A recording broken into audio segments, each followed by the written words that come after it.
Assalamualaikum warahmatullahi wabarakatuh. Selamat siang teman-teman. Pada kesempatan kali ini kami akan mempresentasikan modul praktikum technopreneurship mengenai coding atau QR coding. Sebelumnya, perkenalkan dulu nama anggota kelompok kami. Yang pertama ada Siti Asri Fatimah, kemudian yang kedua ada Agus Nur Rahman, ada Triana Ismawati, Ahmad Adi Fadilah, Rizky Amalia, Revana Fidianto, dan Afurus Tamaji. Yang pertama yaitu mengenai produk inovatif yang akan disampaikan oleh Afurus Tamaji.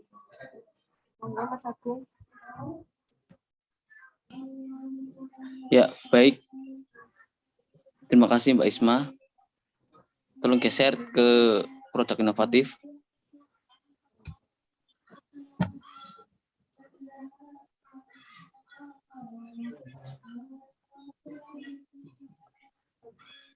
Technopreneurship berasal dari teknologi dan entrepreneurship. Teknologi adalah penerapan praktis ilmu pengetahuan ke dunia industri atau sebagai kerangka pengetahuan yang digunakan untuk menciptakan alat-alat, untuk mengembangkan keahlian dan mengekstraksi materi guna memecah persoalan yang ada. Produk yang akan kami buat adalah kaos dengan brand Kiloting. Kami membeli bahan jadi yang masih polos dan kami sablon dengan desain yang kami buat sendiri. Untuk mekanisme pembuatan produk kaos, kami membeli kaos jadi dengan bahan cotton combat 30S dengan kualitas super dan disablon dengan sablon plastisol yang terkenal kualitasnya dan ketahanannya. Untuk varian produk, kami menyebutkan dengan kode sebagai contoh kode A01. Kode huruf menunjukkan kualitas bahan yang digunakan dan kode angka sebagai nomor pengeluaran model.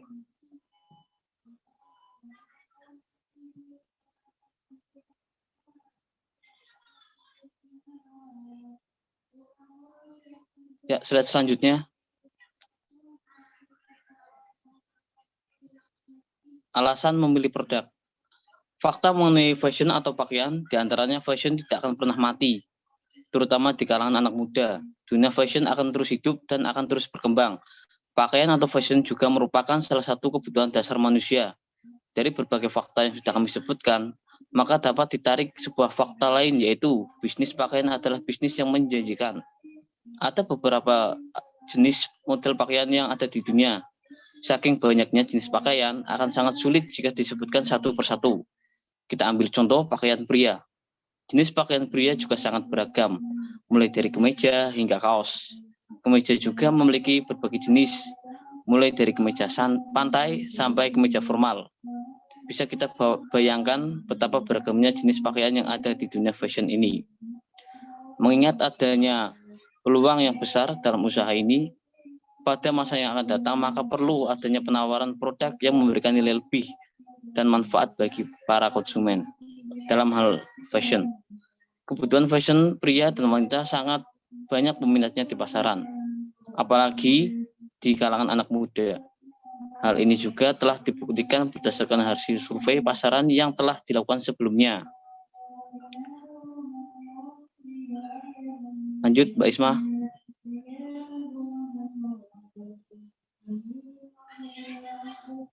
Keuntungan. Berbisnis dalam dunia fashion merupakan salah satu bisnis dengan keuntungan yang cukup besar, karena pada dasarnya pakaian adalah salah satu kebutuhan primer manusia, sehingga membuat permintaan akan kebutuhan sandang selalu ada. Dan hal inilah yang mendorong bisnis fashion menjadi bisnis yang menjanjikan. Selain itu, dalam berbisnis fashion, antara lain produk tahan lama. Produk fashion bukan merupakan produk yang mudah rusak atau basi, sehingga ketika hari ini tidak terjual masih bisa dijual di hari kemudian. Yang kedua adalah banyak peminat. Bisnis fashion merupakan salah satu kebutuhan pokok dan juga tren. Sudah pasti pakaian akan selalu dicari dan memiliki peminat. Lanjut, Mbak Isma. Kekurangan, banyak pesaing. Karena bisnis ini memiliki prospek yang cukup menjanjikan, sehingga banyak pengusaha-pengusaha yang sudah bisnis fashion ini. Yang kedua adalah repeat order kecil. Produk bisnis fashion biasanya bersifat tahan lama dan bukan merupakan produk habis pakai atau sekali pakai. Karena itulah tingkat pembelian ulang produk fashion kecil. Yang ketiga adalah biaya marketing mahal. Yang keempat, update tren cepat. Fashion memang menjual produk yang tidak akan basi, namun kekurangan dari bisnis ini adalah sangat terpengaruh dengan perubahan tren. Biasanya produk tertentu akan banyak dicari setelah viral atau menjadi tren. Namun ketika muncul tren baru, maka produk yang mengikuti tren sebelumnya biasanya akan mulai sepi peminat. Selanjutnya,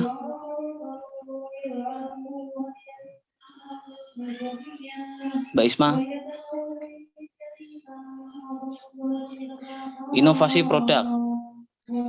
Agar bisnis berjalan dengan baik, perlu adanya inovasi untuk menarik minat konsumen dan menjadi pembeda dengan pesaing. Adapun inovasi yang akan dilakukan adalah membuat kemasan produk yang berbeda. Kemasan yang akan digunakan dengan menggunakan box yang akan dikemas menggunakan plastik di dalamnya dan akan dilengkapi dengan gift card. Selain itu, produk ini juga akan dilengkapi dengan penambahan kode QR untuk mengetahui informasi produk lebih detail. Untuk poin kedua akan dilanjutkan oleh Mas Agus Nurrahman. Silakan Mas Agus. Studi kelayakan produk. Studi kelayakan produk. Yang pertama, what the problem? Pasaran banyak sekali pilihan model dan desain fashion. Ini membuat orang atau customer kadang bingung memilih mana yang akan mereka beli. Maka demikian, karena hampir semua brand mengusung konsep yang sama sehingga membuat pilihan semakin banyak. Yang kedua, who has the problem? Atau siapa yang punya masalah ya? Brand-brand fashion yang mendominasi pasaran adalah brand yang menyasar anak-anak muda sebagai target pasar mereka. Karena target pasar yang sama, maka customer butuh brand fashion yang beda dan menonjol dibandingkan brand lain.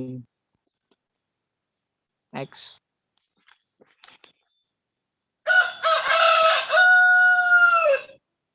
What the solution atau bagaimana solusinya? Customer perlu brand fashion yang memiliki keunikan dan beda dari yang lain. Ya ini kuncinya sih. Terlalu banyak produk mainstream di pasaran sehingga perlu adanya brand anti mainstream yang menjadi solusi dari permasalahan tersebut. Selanjutnya, how big is the market? Atau seberapa besar pasar? Ini fashion tidak ada matinya seperti yang sudah dijelaskan tadi. Bahkan pakaian adalah salah satu kebutuhan dasar manusia yang akan terus dibutuhkan. Fashion akan terus berkembang dan bergerak terus-menerus seiring perkembangan zaman dan tren. Next. What factor will impact the business? Faktor yang mempengaruhi bisnis kami adalah pesaing, karena banyak sekali brand fashion yang ada di pasaran, maka pesaing adalah faktor terbesar yang mempengaruhi bisnis ini. Why do people choose you? Brand ini menawarkan pengalaman memakai pakaian yang anti mainstream, yang jarang ada di brand lain seperti yang ada QR code tadi dan kemasan yang unik. Next.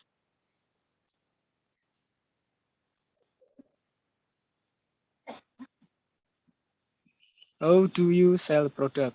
Kami akan menjual produk kami tentunya melalui online shop. Kami juga akan memaksimalkan situs e-commerce yang kami Kami ingin menekankan penjualan di online karena transaksi penjualan di online beberapa tahun terakhir mengalami peningkatan yang cukup signifikan sehingga kami melihat peluang di sana. How do you keep the customer? Kami akan menjaga customer kami dengan kualitas yang akan selalu kami jaga kualitasnya sehingga para customer bisa kembali percaya pada brand kami. Kami juga akan men-treat customer dengan adanya ucapan terima kasih yang ada pada paket pembelian di setiap produk kami. Next. How can you increase your revenue?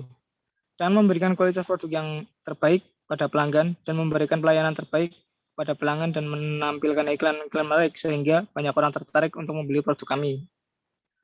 How can you manage your cost? Dengan semua modal awal dari kami mengatur biaya dengan sangat efektif dan efisien dengan mengerjakan segala pekerjaan yang memungkinkan dikerjaan sendiri, sehingga tidak mengeluarkan biaya tambahan dan juga membeli peralatan dengan harga paling rendah untuk bisa memulai usaha. Next. What is your core resources?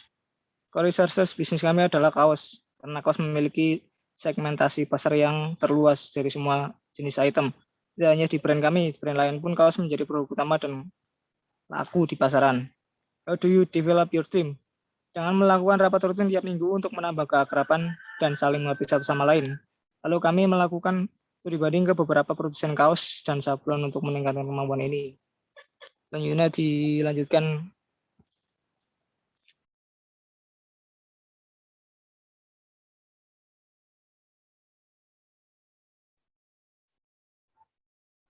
Oke, selanjutnya yaitu mengenai proses pembuatan.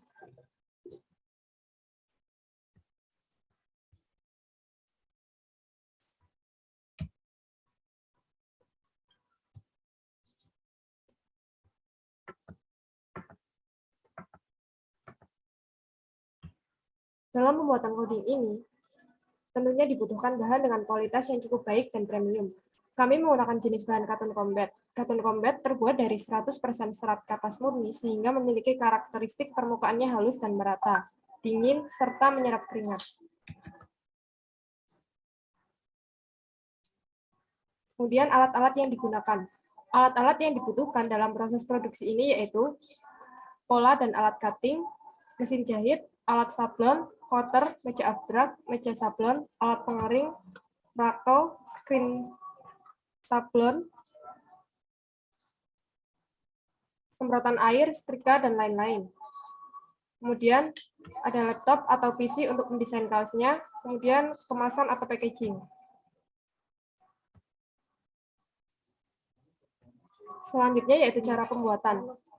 Pembuatan coding ini memerlukan beberapa tahapan dalam proses produksi, diantaranya yang pertama yaitu prototype design. Sebelum kita mengerjakan kaos, perlu menentukan desain apa yang akan diaplikasikan dalam kaos. Yang kedua yaitu pemilihan bahan. Kualitas produksi ini ditentukan oleh kualitas bahan. Oleh karena itu, perlu dipikirkan segmen mana yang akan dibidik. Berikutnya kita memilih warna bahan. Memilih warna tua, sedang, atau muda. Kemudian selanjutnya dipilih jenis bahannya.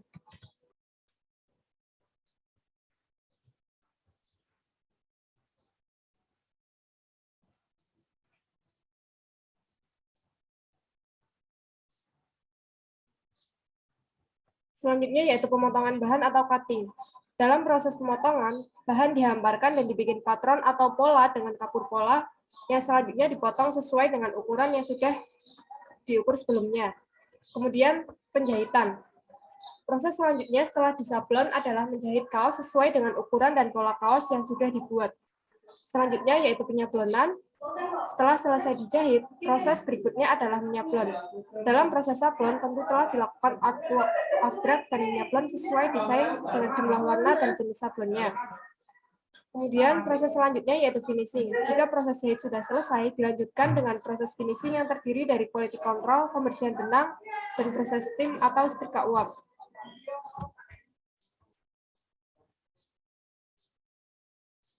Langkah yang terakhir yaitu pengemasan atau packaging.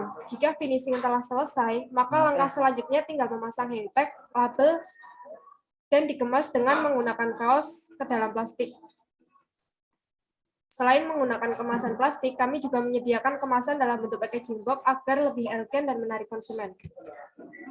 Kemudian selanjutnya akan dipaparkan oleh Mas Adi. Selanjutnya adalah analisa keuangan yang akan dipaparkan oleh saya sendiri, Mata Dibila. Untuk slide-nya bisa di next.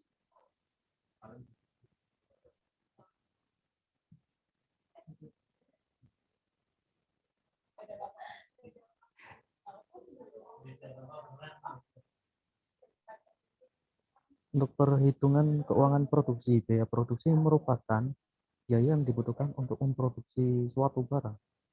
Biaya produksi antara lain biaya bahan baku, biaya tenaga kerja, biaya overhead, pajak, dan lain-lain. Di sini komponen biaya produksi pada bahan baku sejumlah 200 unit dengan harga per unitnya 50, totalnya ada 10 juta.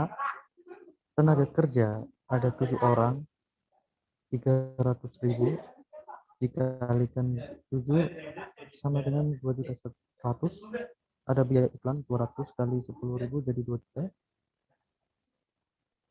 dan biaya lain-lain 200 kali 1.000 200.000. Ada pula biaya listrik untuk 1 bulannya itu 150.000, totalnya 14.450.000 rupiah. Dari tabel di atas dapat disimpulkan bahwa biaya produksi sebesar 14.450.000 untuk 200 unit. Maka harga pokok produksi per unit 72.250 dengan harga jual sebesar 95.000 per unit. Bisa di next.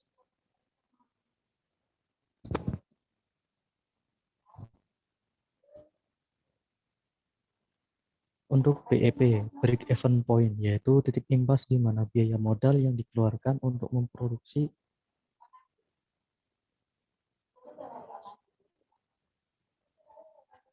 break even point yaitu titik impas di mana biaya modal yang dikeluarkan untuk memproduksi sama dengan hasil penjualan yang didapatkan, sehingga pada titik ini tidak untung maupun tidak rugi. Perhitungannya adalah penjualan 200 unit kali 95 piece sesuai harga jualnya dengan jumlah 19 juta, lalu dikurangi dengan biaya produksi yang tadi 14.450, laba kotornya 4.550.000, lalu katakanlah ada pajak 10%, jadi dikurangi 455.000 dengan hasil akhir laba bersih setelah pajak 4.095.000. Bisa di next.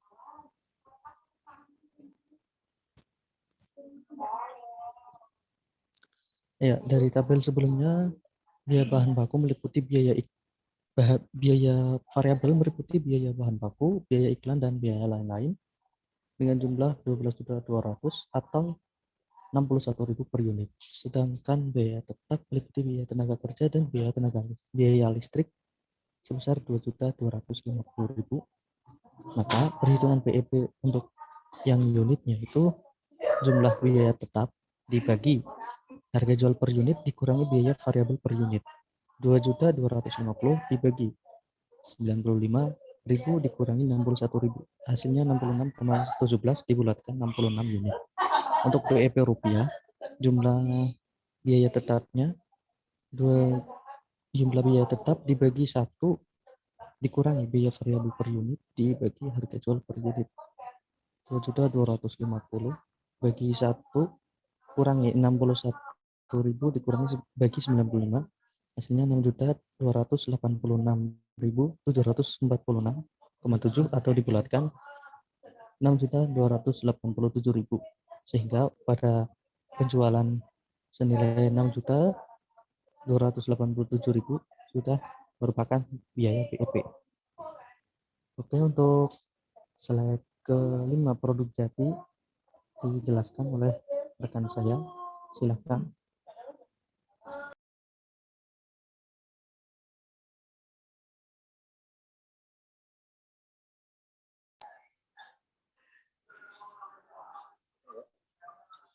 Yang kelima yaitu produk jati.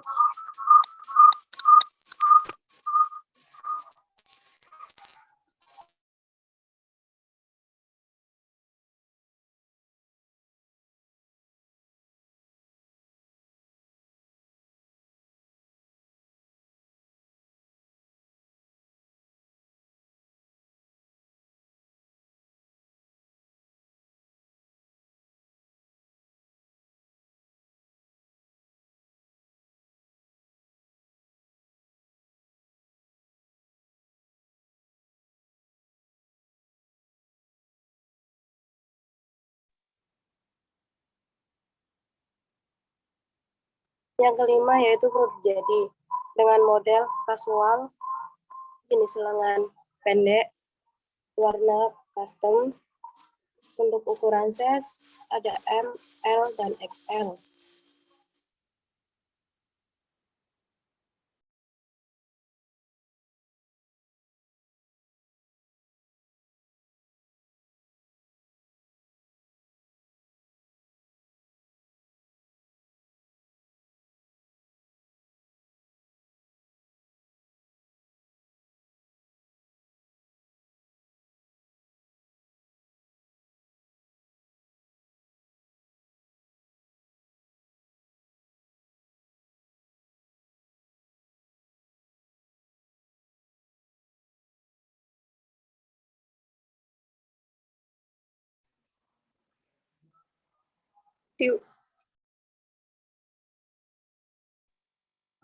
Untuk yang kelima yaitu produk jadi dengan model kasual, jenis lengan pendek, warna custom.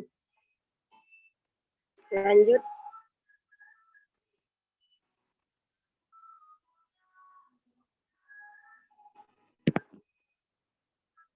Ukuran size ada M, L, dan XL. Lalu banyak motif dan pilihan.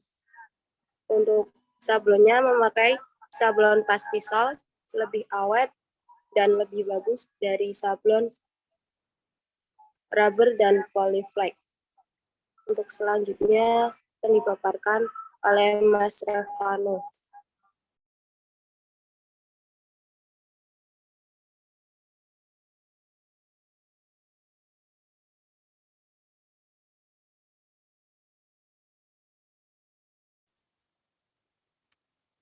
Baik, untuk keenam yaitu pemasaran.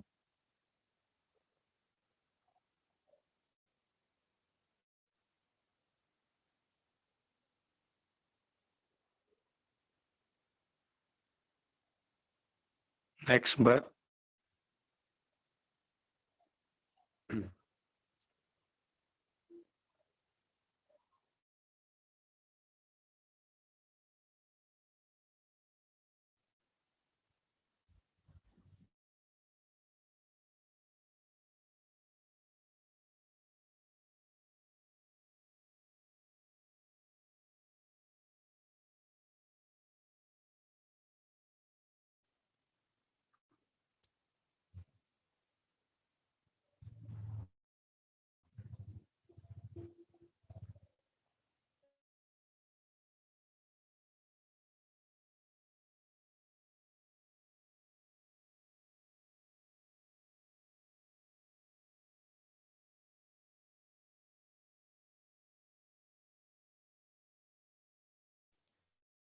Sistem pemasaran.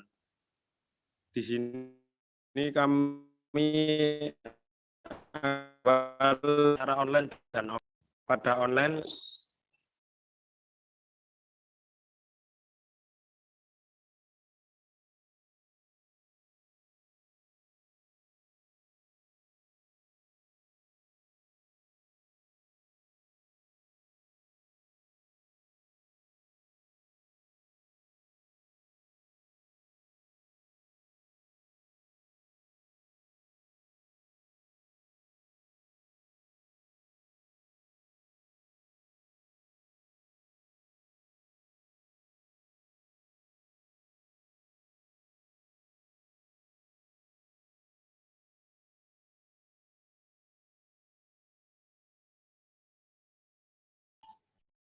Cek, Mas Revano.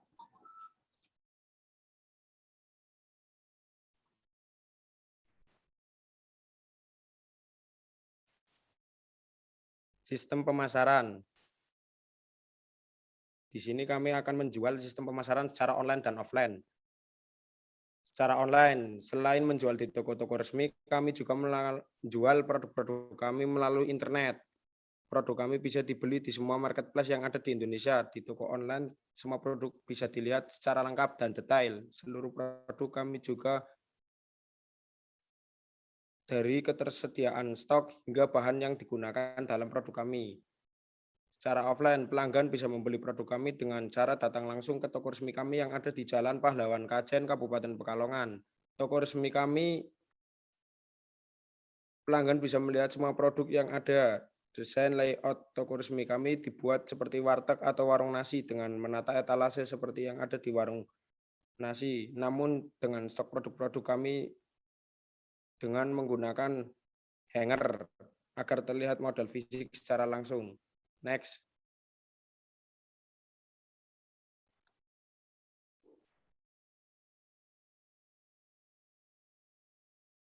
Untuk slide selanjutnya akan dijelaskan oleh Mbak Siti. Nah, silakan Mbak.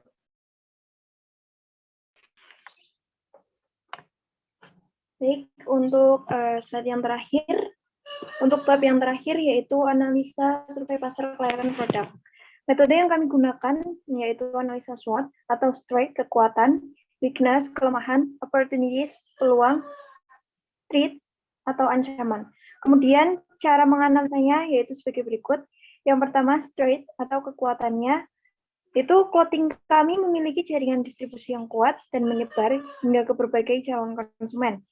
Clothing kami memiliki banyak supplier terpercaya yang tidak akan membiarkan terjadinya masalah pada rantai pasokan. Clothing kami telah memiliki sistem otomasi yang memungkinkan bisnis ini untuk memproduksi produk berkualitas dalam jumlah besar dan melakukan scale up. Kemudian yang kedua ada weakness atau kelemahannya, yaitu keterbatasan sumber daya manusia untuk produksi produk dalam jumlah besar. Kemudian rencana finansial kurang efektif. Yang ketiga ada opportunities atau peluang. Masih ada kesempatan luas yang belum digali dan bisa memberikan keuntungan yang tak terbatas melalui online. Kemudian adanya tren baru konsumen yang mengarah kepada fashion membuka kesempatan tak terbatas bagi clothing kami. Kemudian yang terakhir ada threats atau ancaman. Yaitu yang pertama adanya pengembangan teknologi baru oleh kompetitor yang bisa menjadi ancaman bagi penetrasi clothing kami untuk jangka waktu yang lama. Dan yang terakhir, kenaikan harga bahan baku juga bisa menyebabkan nilai profit yang semakin rendah. Terima kasih.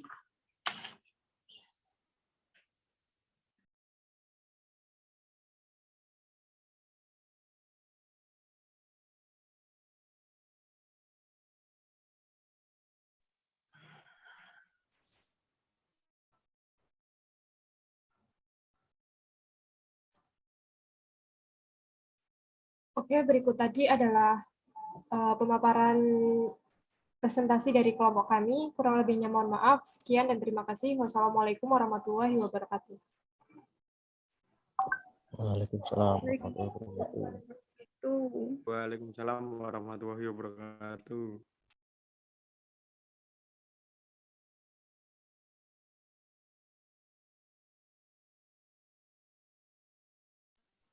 Wis, Pok.